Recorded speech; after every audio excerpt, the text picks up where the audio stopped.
Hello बच्चों, let us read this question. Assertion reason question है.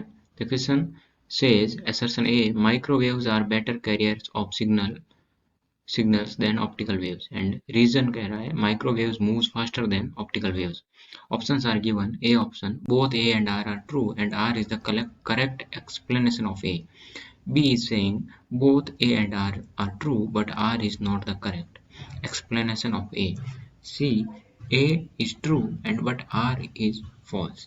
D, A is false but R is true. And E option is saying both A and R are false statements.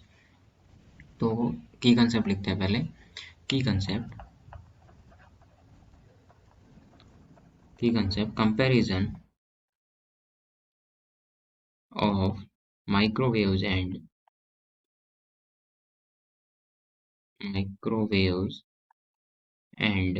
optical waves. तो first statement क्या कह रहा है, microwaves are better carrier of signals than optical waves. तो ये false statement है because frequency होती है वो ऑप्टिकल वेव्स की ज़्यादा होती है माइक्रोवेव से. तो the optical waves are better carriers.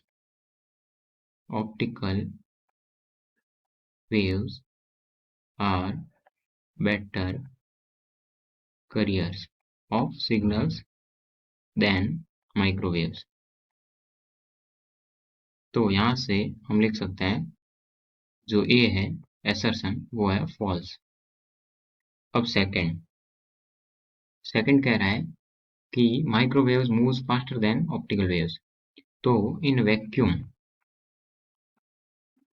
both waves moves with same speed. Vacuum में सब वेव्स की सेम स्पीड होती है.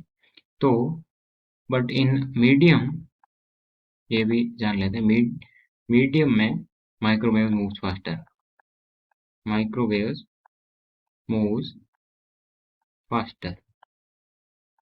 तो यहाँ से हम लिख सकते हैं कि बी है वो भी कंप्लीटली करेक्ट नहीं है, क्योंकि जो जरूरी नहीं है कि ये करेक्ट है, क्योंकि वैक्यूम नहीं लिखा इन्होंने. तो वैक्यूम में दोनों की स्पीड सेम होती है, तो फास्टर नहीं, फास्टर एंड इक्वल लिखते तो हो सकता था. तो बी भी फॉल्स हो गया. तो अब ऑप्शंस देख लेते हैं. तो बोथ स्टेटमेंट आर फॉल्स. तो ऑप्शन ई है वो कह रहा है A and R are false. तो correct answer is E. Hope you understood it. Best of luck.